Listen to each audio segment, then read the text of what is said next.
నేను భవన్లో పోయి కూర్చొని బాజాప్తా, ఎక్కడో కాదు, బయట ప్రెస్ మీట్ పెట్టలేదు, ఏ ప్రెస్ క్లబ్లో పెట్టలేదు, డైరెక్ట్గా తెలంగాణ భవన్ నా ఆఫీస్ అండి, నా పార్టీ భవన్లో పోయి కూర్చొని నేనేం చెప్పినా, నా మీద కుట్రలు జరుగుతున్నది, నా మీద విషప్రచారం జరుగుతున్నది అని చెప్పిన.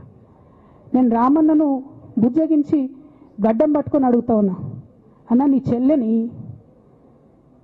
ఒక మహిళా ఎమ్మెల్సీని మన పార్టీ ఆఫీస్లో కూర్చొని నా మీద కుట్రలు జరుగుతున్నాయని నేనంటే మీరు వర్కింగ్ ప్రెసిడెంట్గా ఉన్నారన్నా, ఫోన్ చేయరా అన్న, నాకు ఏమైంది బేటా, ఎందుకు బాధపడుతున్నావు అని ఫోన్ చేయరా? ఇది ఎప్పుడు జరిగిన ఇన్సిడెంటు? లేక లీక్ కాకముందు, నేను నా కొడుకు గ్రాడ్యుయేషన్కి అమెరికా పోకముందు, అంతకుముందే. మరి మీరు వర్కింగ్ ప్రెసిడెంట్ కదన్నా, నేను పార్టీ ఎమ్మెల్సీని కదా. చెల్లెలు అన్న బంధుత్వాలు పక్కన పెడదాం ఒక్క నిమిషం. ప్రొఫెషనల్ సెటప్లో ఒక పొలిటికల్ పార్టీలో ఒక మహిళా ఎమ్మెల్సీ భవన్లో కూర్చొని నా మీద కుట్రలు జరుగుతున్నాయంటే మీరు మాట్లాడినరా అన్న? 103 రోజులు అయిపోయిందన్న ఇయ్యాలటికి, ఒక్క మాట మాట్లాడినరా? కేసీఆర్ గారు దగ్గర నుంచి కమ్యూనికేషన్ రావాలని నేను ఎక్స్పెక్ట్ చేయలే. వారు పెద్దవారు, వారికి అనేకమైన పనులు ఉంటాయి. మొత్తం పార్టీని ఇప్పుడు పునర్నిర్మించుకోవాల్సిన అవసరం ఉంది. తెలంగాణకు జరుగుతున్నటువంటి అన్యాయాన్ని వారు ఎప్పటికప్పుడు దిశానిర్దేశం చేయాల్సిన అవసరం ఉంది. కానీ వర్కింగ్ ప్రెసిడెంట్ గారి దగ్గర నుంచి ఫోన్ రాకపోవడం మాత్రం ఒక మాట అనిపించింది నాకు. నేను కేసీఆర్ గారి బిడ్డను, నేను కూర్చొని ప్రెస్ మీట్ పెడితేనే రెస్పాన్స్ రాలేదంటే మరి ఇంకో మామూలు మహిళా కార్యకర్తకు బీఆర్ఎస్ పార్టీలో మన అన్యాయం జరిగితే రెస్పాన్స్ వస్తుందా? నాకైతే అనిపించలేదు, వస్తుందేమో నాకు తెలియదు. కానీ నేను ఒక మాటకు నాకు సంతోషం అనిపించింది.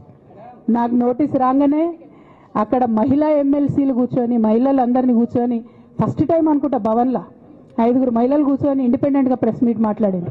చాలా సంతోషం. ఇటువంటి అంతర్గత ప్రజాస్వామ్యం రావాలనే నేను కోరుకున్నా. మహిళలకు, ఎస్సీలకు, ఎస్టీలకు, బహుజనులకు కోటరీల అడ్డంకులు లేకుండా యాక్సెస్ రావాలి, అది మైక్కి యాక్సెస్ రావాలి, బాస్కి యాక్సెస్ రావాలనే నేను అనుకున్నా. అది జరిగింది, చాలా సంతోషం. నన్ను సస్పెండ్ చేసినాక అయినా పర్లేదు, కానీ జరిగింది. నిన్న మహిళలందరూ కూర్చొని మాట్లాడారు. నేనేమంటున్నా అంటే కేసీఆర్ గారు, కేటీఆర్ గారు, నేను, మా కుటుంబం, మాది రక్త సంబంధం. పదవులు పోతేనో, పార్టీలకు వెళ్ళి సస్పెండ్ చేస్తేనో పోయేటటువంటి బంధం కాదు. కానీ ఎవరైతే వెస్టెడ్ ఇంట్రెస్ట్ ఉన్న పార్టీలు ఉంటారో, పార్టీలో ఉండి కేవలం డబ్బు సంపాదించుకోవాలనేటటువంటి ఒక ఆలోచనతో, వ్యక్తిగత లబ్ధి పొందాలనేటటువంటి ఆలోచనతో ఉన్నటువంటి వ్యక్తులు, వాళ్ళకి కావాల్సింది ఏంది? మేము ముగ్గురం కలిసి ఉండొద్దు, మా కుటుంబం బాగుండొద్దు, మా కుటుంబం విచ్ఛిన్నం అయితేనే వాళ్ళకి అధికారం వస్తుంది. దాంట్లో భాగంగా ఇవాళ మొదటి స్టెప్పు నన్ను బయటేసిరు పార్టీలకు వెళ్ళి. అది ఇక్కడితో ఆగదు. నేను గౌరవనీయులు పెద్దలు దైవ సమానులు కేసీఆర్ గారిని విజ్ఞప్తి చేస్తా ఉన్నా, మీకు ఒక సూచన చేస్తా ఉన్నా. దయచేసి మీ చుట్టూ ఏం జరుగుతున్నదో ఒకసారి చూసుకోండి నాన్న. నన్ను ఇవాళ బయటకు పంపొచ్చు, నేను మీలాగా స్ట్రేట్ ఫార్వర్డ్ ఉంటా, నిజాలు మాట్లాడతా. నేను ఉద్యమం నేపథ్యం నుండి వచ్చిన కాబట్టి నాగ్గా, ఉన్నది లేనట్టుగా, లేనిది ఉన్నట్టుగా, మోసం చేయాలని చెప్పో ఇంకోటి చేయాలని చెప్పో మాట్లాడను. స్ట్రేట్ ఫార్వర్డ్గా ఇష్యూస్ మాట్లాడతా కాబట్టి నన్ను ఇలా బలి చేసిండ్రు, పర్వాలే. కానీ రేపటి నాడు ఇదే ప్రమాదం రామన్నకు కూడా పొంచుంది, రేపటి నాడు ఇదే ప్రమాదం మీకు కూడా పొంచుంది. అల్టిమేట్గా బీఆర్ఎస్ పార్టీని హస్తగతం చేసుకోవడానికి జరుగుతున్నటువంటి కుట్రలో భాగంగానే ఇవాళ నన్ను ఎలిమినేట్ చేయడం జరిగింది.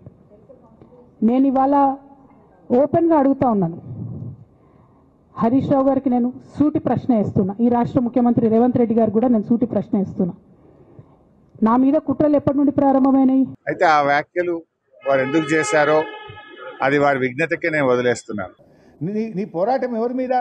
తెలంగాణకు అన్యాయం చేస్తున్న ఆంధ్రప్రదేశ్ మీదనా, తెలంగాణ సాధించిన కేసీఆర్ మీదనా? నువ్వు పోరాడతలేవు, నీ అక్కసు నువ్వు కక్కుతా ఉన్నావు. నువ్వు కేసీఆర్ గారి మీద ఉన్న అక్కసును కక్కే ప్రయత్నం చేస్తున్నావు తప్ప నిజాయితీగా తెలంగాణ నీటి ప్రయోజనాలు కాపాడడం కోసం నువ్వు ప్రయత్నం చేస్తలేదు. ఆంధ్రప్రదేశ్లోనేమో కూటమి పాలన నడుస్తూ ఉంది. తెలంగాణలో చూస్తే రేవంత్ ప్లస్ కూటమి యొక్క విషపాలన నడుస్తూ ఉంది ఇలా తెలంగాణలో. స్పష్టంగా అర్థమవుతూ ఉంది మనకు ఎవరి ఎజెండా అమలవుతుంది. ఇలా ఎవరి ఎజెండా కోసం నువ్వు ఢిల్లీకి పోయినావు, నువ్వు ఇవాళ అని చెప్తుండు, మేము చాలా 4 సాధించిన అంటుండు. ఇలా నువ్వు సాధించింది ఏంది? గోదావరి బంకచెర్ల కమిటీ వేయింది, నెల లోపల కమిటీ రిపోర్ట్ ఇస్తుంది, కమిటీ రిపోర్ట్ శిరసా వహిస్తా అని చెప్పి తలూపి సంతకం పెట్టి వచ్చినావు. నువ్వు చేసింది ఏమున్నది? టెలిమెట్రీ అంట. టెలిమెట్రీ కొత్తగా పెట్టేది ఏంది? ఆల్రెడీ బీఆర్ఎస్ ఉన్నప్పుడే పోతిరెడ్డిపాడు ప్రాజెక్టు వరకు టెలిమెట్రీ పెట్టారు. పోతిరెడ్డిపాడు ప్రాజెక్టు తర్వాత బనకచెర్ల వరకు కూడా బనకచెర్ల దగ్గర ఉండే 4 క్రాసింగ్లో కూడా టెలిమెట్రీ పెట్టాలని అప్పటికే బీఆర్ఎస్ ప్రభుత్వం ఫైట్ చేసింది. అనేక మీటింగుల్లో బీఆర్ఎస్ మాట్లాడింది. It's a continuous process, not a new thing. Telemetry already సగానికి పైగా ఇన్స్టాల్ అయ్యి ఉన్నాయి. రెండవది కేఆర్ఎంబి విజయవాడకు, హైదరాబాద్లో ఉన్న ఆఫీస్ విజయవాడ పంపించినావు అంతే కదా, అది విజయం అంటాడు. అది ఆల్రెడీ మన పార్లమెంట్లో బిల్లులోనే ఉంది, ఏపీ రీఆర్గనైజేషన్ యాక్ట్ బిల్లులోనే ఉంది. అలా కొత్తగా హైదరాబాద్లోనే ఆఫీస్ విజయవాడకు తీసుకపోతే ఇది నేను విజయం సాధించిన అంటాడు రేవంత్ రెడ్డి గారు. ఈ వెనకట మీరు చూసిండ్రు ఏది కృష్ణా నది మీద ఉన్న ప్రాజెక్టులన్నీ కేఆర్ఎంబికి అప్పచెప్తూ కూడా నిర్ణయం తీసుకున్నాడు రేవంత్ రెడ్డి గారు. రాష్ట్రం ఏర్పడ్డ తొలినాళ్లలోనే కృష్ణా నది మీద ఉన్న అన్ని ప్రాజెక్టులను కేఆర్ఎంబికి అప్పచెప్తూ నిర్ణయం తీసుకుంటే కేసీఆర్ గారు బయటకు వచ్చి గర్జించి 10 ఏళ్ళు నేను కాపాడినా నువ్వు ఎట్లా ఇస్తావు, కృష్ణా నదిలో నీటి వాటాల పంపకం తేలేదాకా, ట్రిబ్యునల్ అవార్డు వచ్చేదాకా ప్రాజెక్టులు మేము ఇయ్యమని చెప్పి బీఆర్ఎస్ పార్టీ ప్రాజెక్టులను ఇవ్వకుండా 10 ఏళ్ళు మన యాజమాయిషిలో ఉంచుకుంది. వీళ్ళు రాగానే పోయిన వాళ్ళ సంతకం పెట్టినరు, నెల లోపల అన్ని ప్రాజెక్టులు అప్పచెప్తామని వచ్చిండ్రు. అరే అట్లట్లా అప్పచెప్తామని బీఆర్ఎస్ పోరాడితే కేసీఆర్ గర్జిస్తే అప్పుడు అసెంబ్లీలో తీర్మానం చేసి లేదా చూసి అది ఉత్తుతగా చేసినాం, ఆ తప్పు మేము వాపస్ తీసుకుంటాం, మేము ఇయ్యమన్నాం. ఆనాడు ప్రాజెక్టులు అప్పచెప్పేసినావు. ఇంతకుమించి నువ్వు చేసిందేంది? రేవంత్ రెడ్డి గారు మాట్లాడుతూ ఏదో పెద్దగా మేము సాధించినాం, 20 నెలలు అయింది నువ్వు వచ్చి, 20 నెలలు నువ్వు సాధించింది ఏమన్నా ఉంటే పెద్దవాగ్ కూలిపోయింది, ఎస్ఎల్బీసీ కుప్పగూలిపోయింది, వట్టెం పంప్ హౌస్ మునిగిపోయింది, ఆ జూరాల గేట్లు పడిపోయినాయి. యానను ఒక చెరువు కడితివా, ఒక చెక్ డ్యామ్ కడితివా, ఒక ఎకరానికి నీళ్ళు ఇస్తావా? ఏంది నువ్వు చేసింది? ఇంకా ఉల్టా బాబు గారికి గురుదక్షిణ కింద కృష్ణానదిలో 500 టీఎంసీలు చాలు అంటూ, నువ్వెవరు 500 టీఎంసీ చాలని చెప్పడానికి? కేసీఆర్ గారు 9 ఏళ్ళు పోరాడిండు. రాష్ట్రం ఏర్పడ్డ 42 రోజుల్లోనే కేంద్ర ప్రభుత్వం దగ్గరికి వెళ్ళి కృష్ణా నది మీద సెక్షన్ 3 కింద ట్రిబ్యునల్ వేయండి, మాకు 763 టీఎంసీల నీళ్లు రావాలి అని పోరాడిండు. సుప్రీంకోర్టుకు పోయిండు, ప్రధానమంత్రిని కలిసిండు, కాలుకు బలపం కట్టకుండా తిరిగి సెక్షన్ 3ని కేసీఆర్ సాధించిండు. ఆ సెక్షన్ 3 మీద వాదనలు జరుగుతున్నాయి. ఇంకొక 6 నెలలు అయితే ట్రిబ్యునల్ అవార్డు వస్తుంది. 5-6 నెలల అవార్డు వస్తే మనకు 700-800 టీఎంసీల నీళ్ళు వస్తాయి.